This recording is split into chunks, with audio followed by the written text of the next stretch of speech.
thanks for joining us again. Or I guess it's really just me. As you can hear, we've carried on the tradition with some nice South Florida afternoon rainstorms. And by the way, this is, I know a few of you were a little bit uneasy about me calling Zeus Jupiter, but this book doesn't necessarily claim to be purely Greek myths. And of course the Greek myths were very much adapted into Roman mythology, so my guess, if I were to make one, would be that it's the Roman texts that were saved when they were transcribed by the Muslims in the Middle Age, and then later on when the West and Europe interacted with them through the Crusades and trade and barter. When we got them and inherited them as Western civilization, we were receiving the texts that the Romans had in turn received or translated from the original Greek. So I believe most of the ancient texts that we had were in fact Roman and Latin and not Greek. I could be wrong, but that's at least my little attempt at a explanation for why most of the gods, the names of the gods that we're dealing with in this book, Juno, Jupiter, Uranus, are Roman. So let's pick up the cliffhanger that we left off on. Let's see. Yeah, I believe it was here. In summary, all there was to begin with was chaos. And then out of chaos, there was Uranus and Gaia, which are the heavens and the earth. So chaos and Nyx, which means chaos, disorder, and lack of light and night. And they birthed earth and the heavens, and those two in turn begat all of these other entities. It's very, very similar, very reminiscent of the Norse mythology that we've looked into so far. And Uranus and Gaia birthed, begat the Titans, Cyclops, and the Centimani, the 100 hand. And, of course, Uranus it's an interesting common thread, theme of the father subverting the power and independence of the children so that they don't usurp their place as the Almighty. So the Titans were bound and thrown into the place called, where was it? The darkness.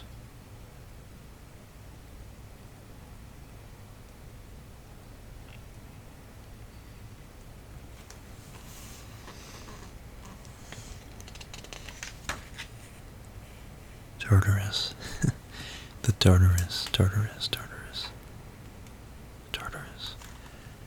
I wonder if that's where Doctor Who gets that name. Kind of reminiscent of that.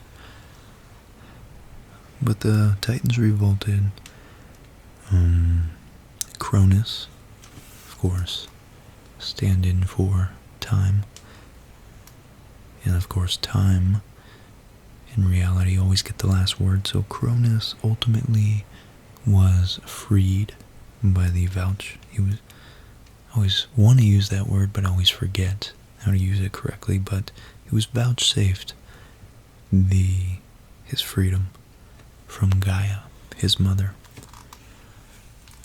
So Cronus was set free, defeated Uranus, I believe, his father. His father cursed his son and prophesied that one day would come when he too would be supplanted by his children and would suffer just punishment for his rebellion. And what do you know? Jupiter, or Zeus, as of course he goes by, was Jupiter. Yeah, so Cronus and Rhea birthed Jupiter. It would birth a lot of children, of course, but Jupiter was the fortunate one that Rhea just drew the line. She finally drew the line in the sand and said she's gonna outwit Cronus. And she wrapped up a big stone in a cloth because Cronus was perpetually eating his children, which is a very archetypal theme. It could stand in for the tyrannical father or the tyrannical mother as well, taking full control of their children's lives so that they remain dependent on her and she remains in control of their lives. They become resentful, she becomes equally resentful, but is kind of in a diluted way painted as a saint for taking care of these children that she, unbeknownst to people who might call her a saint, that she took away their independence from. So it can definitely go both ways, and the father can be tyrannical and just outright overpower the children. So of course Jupiter got his freedom by his mother tricking his father, Cronus, into eating a stone instead of him, thereby allowing him to grow up and be able to defeat his father, perhaps. So Cronus, unaware of his birth, soon made his appearance, determined to dispose of him in the usual summary manner. For some time Rhea pleaded with him, but at last pretended to yield to his commands, hastily wrapping a large stone in swaddling cloths. So she then handed it to Cronus, simulating intense grief. And Cronus was evidently not of a very inquiring turn of mind, for he swallowed the whole stone without investigating the real contents of the shapeless bundle.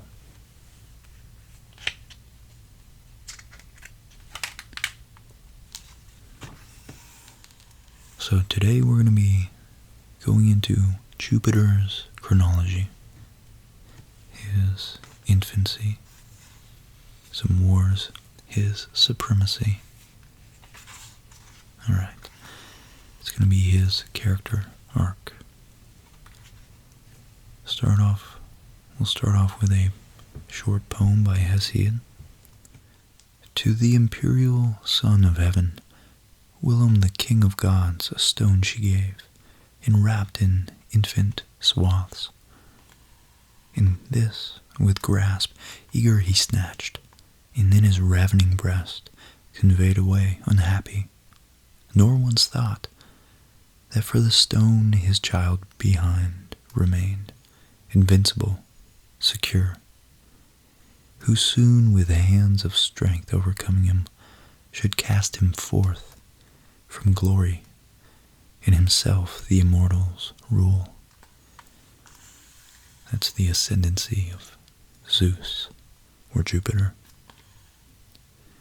Ignorant of the deception practiced upon him, Kronos then took leave, and the overjoyed mother clasped her rescued treasure to her breast. It was not sufficient, however, to have saved young Jupiter from imminent death.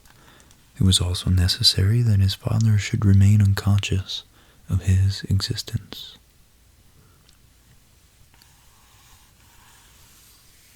Jupiter's infancy.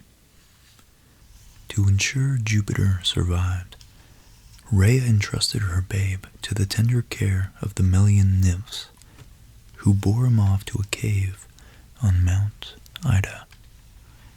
There a goat, Amalthea, was procured to act as nurse, and fulfilled her office so acceptably that she was eventually placed in the heavens as a constellation, a brilliant reward for her kind ministrations. To prevent Jupiter's cries from being heard in Olympus, the Curetes, or Charybdines, Rhea's priests, uttered piercing screams, clashed their weapons, executed fierce dances, and chanted rude war songs. The real significance of all this unwanted noise and commotion was not at all understood by Cronus, who in the intervals of his numerous affairs congratulated himself upon the cunning he had shown to prevent the accomplishment of his father's curse.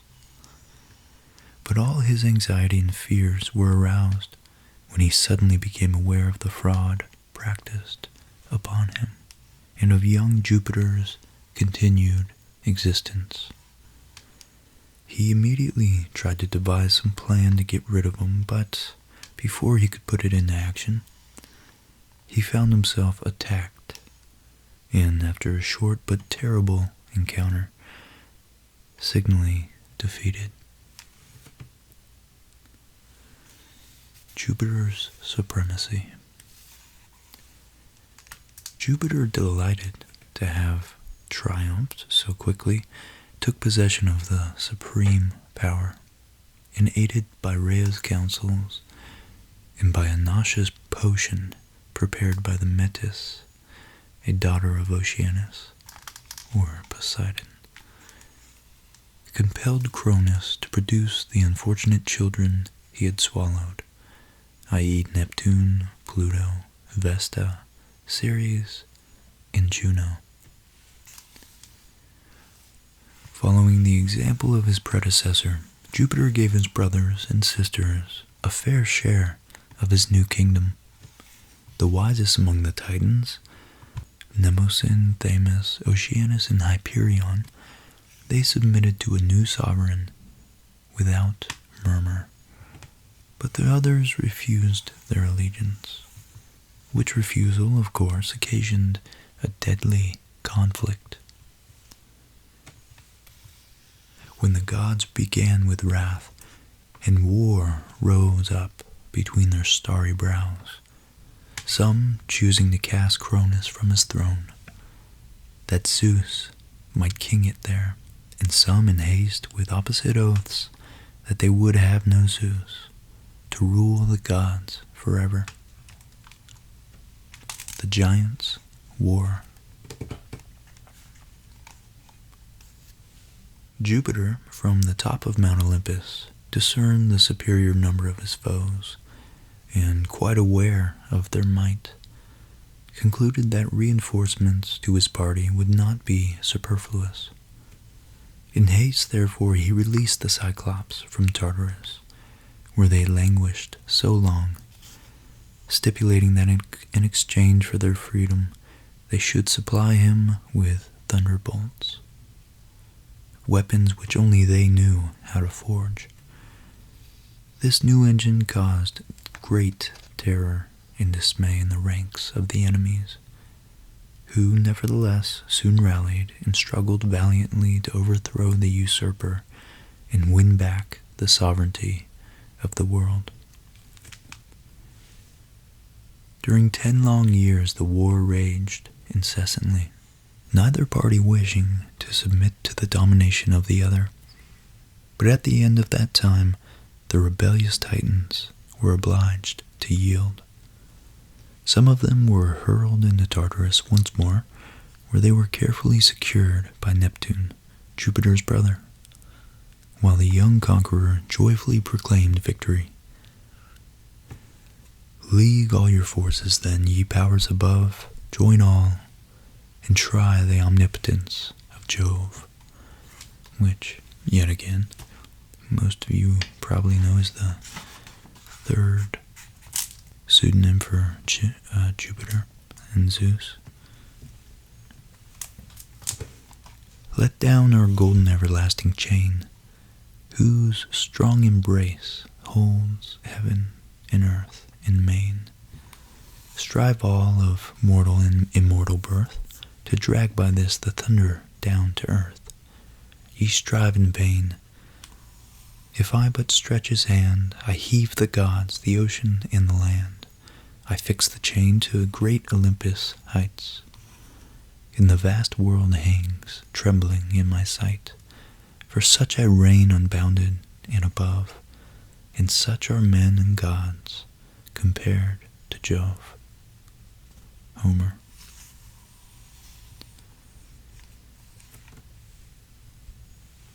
The scene of this mighty conflict was supposed to have been in Thessaly, where the country bears the imprint of some great natural convulsion. For the ancients imagined that the gods, making the most of their gigantic strength and stature, hurled huge rocks at each other and piled mountain upon mountain to reach the abode of Jupiter, the Thunderer. Mountain on mountain. As the Titans erst, my brethren scaling the high seat of Jove, heaved Pelion upon Osus' shoulders broad, in vain emprise. Saturn, or Cronus, the leader and instigator of the revolt, weary at last of bloodshed and strife, withdrew to Italy or Hesperia, where he founded a prosperous kingdom and reigned in peace for many long years.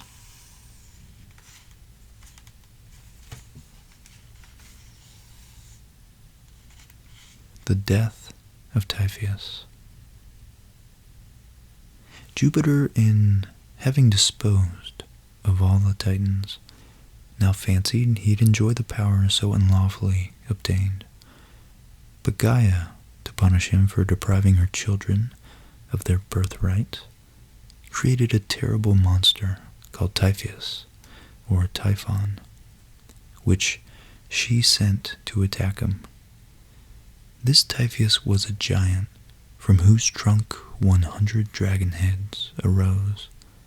Flame shot from his eyes, nostrils, and mouths, while he incessantly uttered such blood-curdling screams that the gods in terror fled from Mount Olympus and sought refuge in Egypt.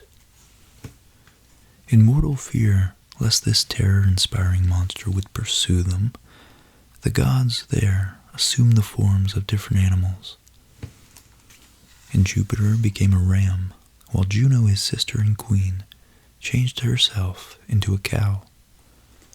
The king of the gods, however, soon became ashamed of his cowardly flight, and resolved to return to Olympus to slay Typhon with his terrible thunderbolts. A long and fierce struggle ensued, at the end of which Jupiter, again victorious, viewed his fallen foe with boundless pride, but his triumph was very short-lived. Defeat of Enceladus. Enceladus, another redoubtful giant, also created by Gaia, Jupiter's grandmother Earth, if you will, now appeared to avenge Typhon. He too was signally defeated and bound with adamantine chains in a burning cave under Mount Etna. In early times, before he had become accustomed to his prison, he gave vent to his rage by outcries, imprecations, and groans.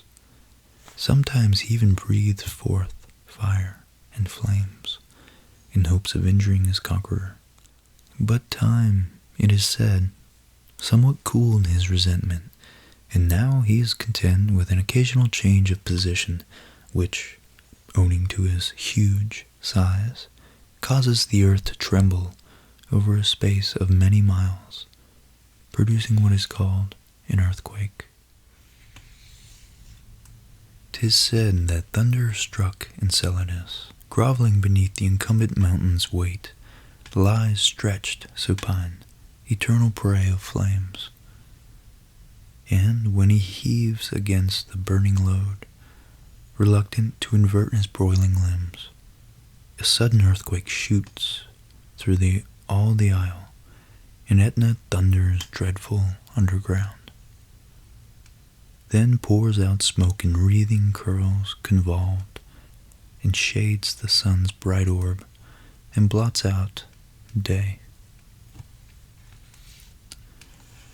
Jupiter divides his realm. Jupiter had now conquered all his foes, asserted his right to the throne, and could at last reign over the world undisturbed. But he knew that it would be no small undertaking to rule well heaven, earth, and sea, and resolved to divide the power with his brothers. To avoid quarrels and recriminations, he portioned the world out into lots, allowing each of his brothers the privilege of drawing his own share. Neptune thus obtained control over the sea and all the rivers, and immediately expressed his resolve to wear a symbolic crown composed exclusively of marine shells and aquatic plants, and to abide within the bounds of his watery realm. Pluto, the most taciturn of the brothers, received for his portion the scepter of Tartarus in all the lower world, where no beam of sunlight was ever allowed to find its way, while Jupiter reserved for himself the general supervision of his brothers' estates, the direct management of heaven and earth. Peace now reigned throughout all the world. Not a murmur was heard, except from the Titans, who at length, seeing that further opposition would be useless, grew reconciled to their fate. In the days of their prosperity, the Titans had intermarried. Cronus had taken Rhea for better or for worse, and Iapetus had seen, loved, and wedded the fair Clymene, one of the ocean nymphs, or Oceanides, daughter of Oceanus. The latter pair became the proud parents of 4 gigantic sons, Atlas, Menetius, Prometheus, which is forethought, Epimetheus, afterthought, who were destined to play prominent parts in Grecian mythology.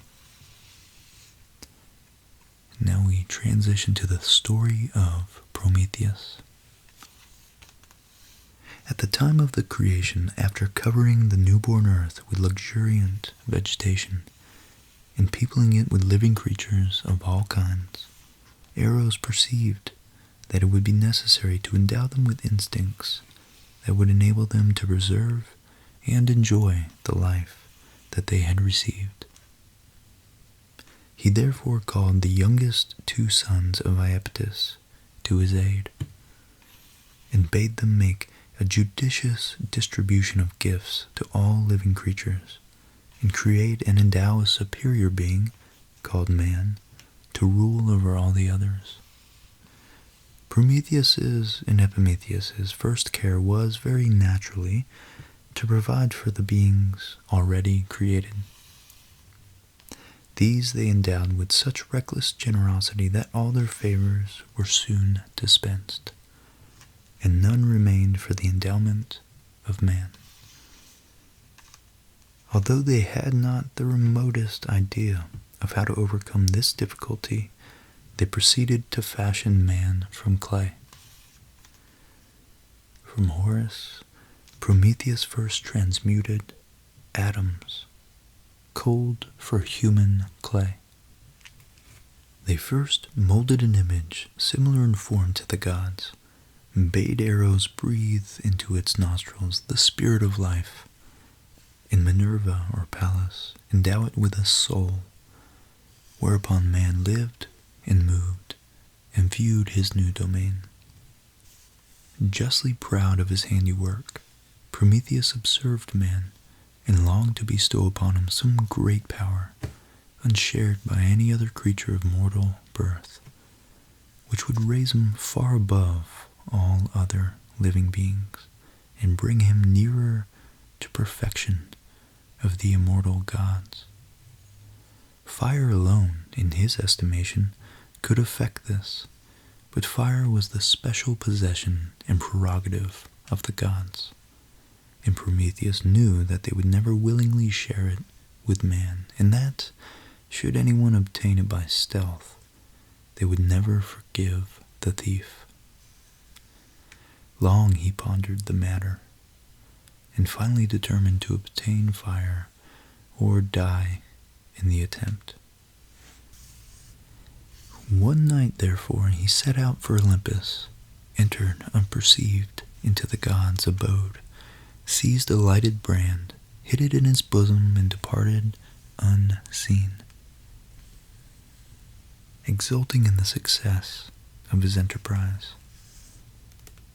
Upon the earth, once more, he consigned the stolen treasure to the care of man, who immediately adapted it to various purposes and eloquently expressed his gratitude to the benevolent deity who had risked his own life to obtain it for him. O Prometheus, how undaunted, on Olympus's shining bastions, his audacious foot he planted. Myths are told and songs are chanted, full of promptings and suggestions. Beautiful is the tradition of that flight through heavenly portals, the old classic superstition of the theft and the transmission of the fire of the immortals. It was by Longfellow. This next page, this painting here, for those of you watching, is the formation of man by Prometheus with the aid of Minerva by Louis de Sylvester.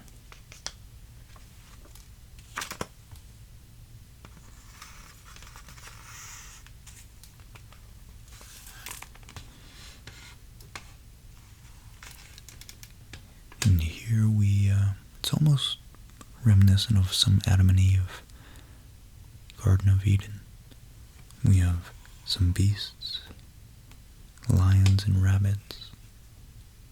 Not really sure what that is. It's like it might vaguely be a bear, or maybe it's left to be dark to counterbalance the light blue sky that Minerva appears to be floating down on.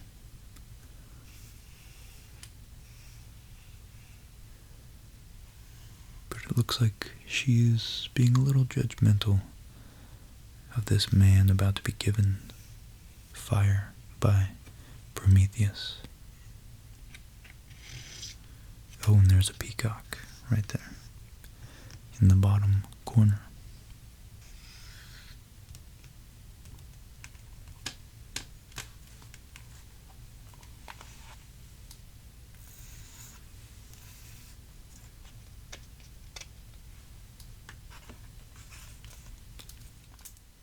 From his lofty throne on the topmost peak of Mount Olympus, Jupiter beheld an unusual light down upon earth.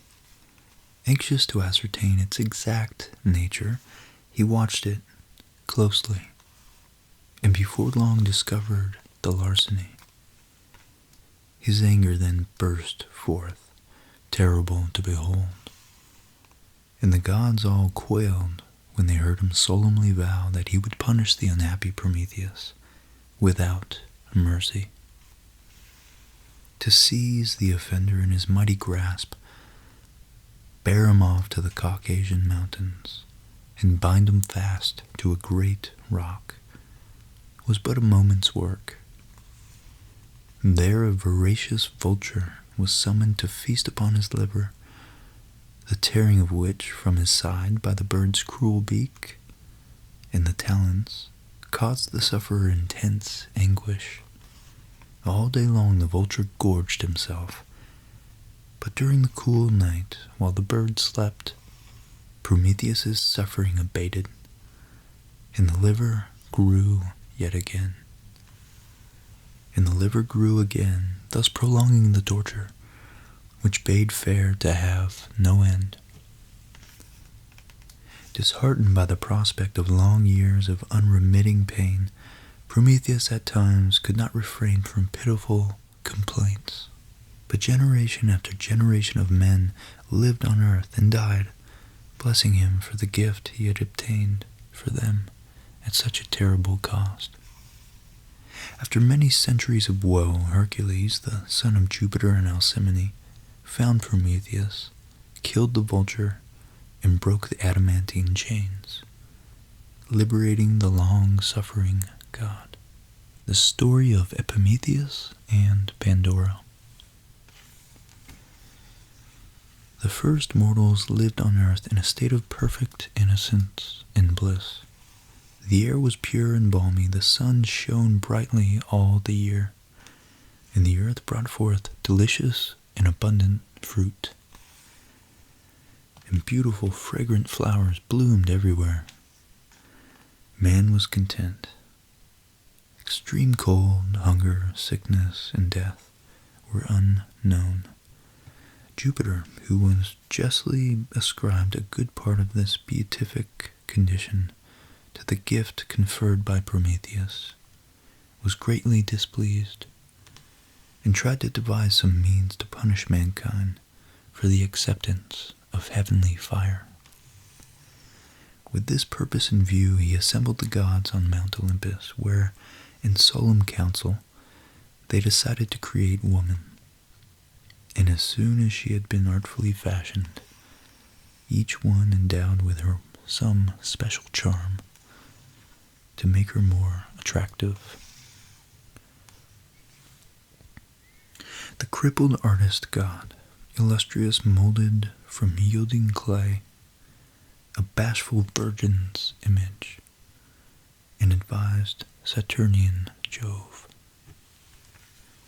But now when the fair mischief, seeming good, his hand had perfected, he led her forth, exulting in her graced attire, the gift of Pallas, in the midst of gods and men. On men and gods in that same moment seized the ravishment of wonder, when they saw the deep deceit, the inextricable snare. No doubt that's about the woman's ability to persuade through their grace and charm, in ways I think some men are unable to. The united efforts were crowned with the utmost success. Nothing was lacking except a name for the peerless creature. The gods, after due consideration, decreed she should be called Pandora. They then bade Mercury to take her to Prometheus as a gift from heaven. But he, knowing all too well that nothing good would come to him from the gods, refused to accept her, and cautioned his brother Epimetheus to follow his example. Unfortunately, Epimetheus was of a confiding disposition, and when he beheld the maiden, he exclaimed, "Surely so beautiful and gentle a being can bring no evil," and accepted her most joyfully. The first days of their union were spent in blissful wanderings, hand in hand under the cool forest shade, in weaving garlands of fragrant flowers, and in refreshing themselves with luscious fruit, which hung so temptingly within reach. One lovely evening, while dancing on the green, they saw Mercury, Jupiter's messenger, coming towards them. His step was slow and weary, his garments dusty and travel-stained, and he seemed almost to stagger beneath the weight of a huge box which rested upon his shoulders. Pandora immediately ceased dancing to speculate with feminine curiosity upon the contents of the chest. She nudged Prometheus, and in a whisper begged him to ask Mercury what brought him thither. Prometheus complied with her request, but Mercury evaded the question, professing himself too weary to convey it to its destination that day. He promised to call for it shortly. The permission was promptly granted.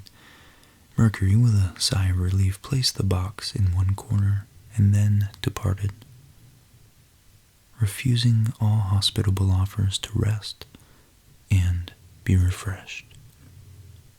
He had scarcely crossed the threshold when Pandora expressed a strong desire to have a peep at the contents of the mysterious box. But Prometheus, surprised and shocked, told her that her curiosity was unseemly, and then, to dispel the frown and pout seen for the first time on the fair face of his beloved, he entreated her to come out into the fresh air and join in the merry games of their companions. For the first time, also, Pandora refused to comply with his request. Dismayed and very discouraged, Prometheus sauntered out alone, thinking she would soon join him, and perhaps by some caress atone for her present willfulness. But, of course, we all know what happens. And here's a really nice picture by John William Waterhouse of Pandora opening the box.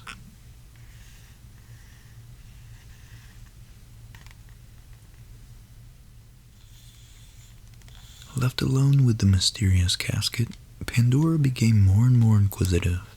Stealthily she drew near and examined it with great interest, for it was curiously wrought of dark wood and surmounted by a delicately carved head of such fine workmanship that it seemed to smile and encourage her. Around the box a glittering golden cord was wound and fastened on top in an intricate knot. Pandora, who prided herself especially on her deft fingers, felt sure she could unfasten it, and reasoning that it would not be too indiscreet to untie it if she did not raise the lid, set to work. Long she strove, but all in vain. Ever and anon the laughing voices of Prometheus and his companions, playing in the luxuriant shade, were wafted in on the summer breeze. Repeatedly she heard them call and beseech her to join them, yet she persisted in her attempt. She was just on the point of giving up in despair, when suddenly the refractory knot yielded to her fumbling fingers, and the cord, unrolling, dropped to the floor. Pandora had repeatedly fancied that sounds like whispers issued from the box. The noise now seemed to increase, and she breathlessly applied her ear to the lid to ascertain whether it really proceeded from within. Imagine, therefore, her surprise when she distinctly heard these words, uttered in the most pitiful accents. "Pandora, dear Pandora, have pity upon us. Free us from this gloomy prison. Open, open, we beseech you." Pandora's heart beat so fast and loud that it seemed for a moment to drown all other sounds. Should she open the box? Just then a familiar step outside made her start guiltily. Prometheus was coming, and she knew he would urge her again to come out, and would prevent the gratification of her curiosity. Precipitately, therefore, she raised the lid to have one little peep before he came in. Now Jupiter had malignantly crammed into this box all diseases, sorrows, vices, and crimes that afflict poor humanity. And the box was no sooner opened than all these ills flew out in the guise of horrid little brown-winged creatures, closely resembling moths. These little insects fluttered about, alighting, and some upon Prometheus, who had just entered, some upon Pandora, pricking and stinging them most unmercifully. Then they flew out through the open door and windows, and fastened upon the merrymakers, without whose shouts of joy were soon changed into wails of pain and anguish. Prometheus and Pandora had never before experienced the faintest sensation of pain or anger, but as soon as these winged evil spirits had stung them, they began to weep, and alas, quarreled for the first time in their lives. Prometheus reproached his wife in bitterest terms for her thoughtless action. But in the very midst of this vituperation, he suddenly heard a sweet little voice entreat for freedom. The sound proceeded from the unfortunate box, whose cover Pandora had dropped again in the first moment of her surprise and pain. "Open, open, and I'll heal your wounds. Please let me out," it pleaded. The tearful couple viewed each other inquiringly and listened again. Once more they heard the same pitiful accents, and Prometheus bade his wife open the box and set the speaker free, adding very amiably that she had already done so much harm by her ill-fated curiosity that it would be difficult to add materially to its evil consequences, and that perchance the box contained some good spirit whose ministrations might prove beneficial. It was well for Pandora that she opened the box a second time, for the gods, with a sudden impulse of compassion, had concealed among the evil spirits one kindly creature, Hope, whose mission was to heal the wounds inflicted by her fellow prisoners. Lightly fluttering hither and thither on her snowy pinions, Hope touched the punctured places on Pandora's and Prometheus's creamy skin, and relieved their suffering, then quickly flew out of the open window to perform the same gentle office for the other victims, and cheer their downcast spirits. Thus, according to the ancients, evil entered into the world, bringing untold misery, but hope followed closely in its footsteps to aid the struggling humanity and point to a happier future. Hope rules a land forever green. All powers that serve the bright-eyed queen are confident and gay. Clouds at her bidding disappear. Points she to aught, the bliss draws near, and fancy smooths the way. During many centuries, therefore, Hope continued to be revered, although the other divinities had ceased to be worshipped. According to another version, Pandora was sent down to man, bearing a vase in which the evil spirits were imprisoned, and on the way, seized by a fit of curiosity, raised the cover and allowed them all to escape.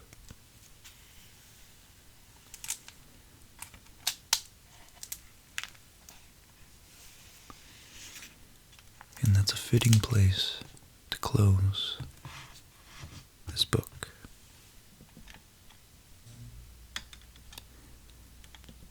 Thanks for joining me again, and thank you all, seriously, for supporting the channel, giving me nothing but overwhelming positivity and encouragement. It's really awesome. So, I hope you all were able to rest, relax, focus, or get some sleep.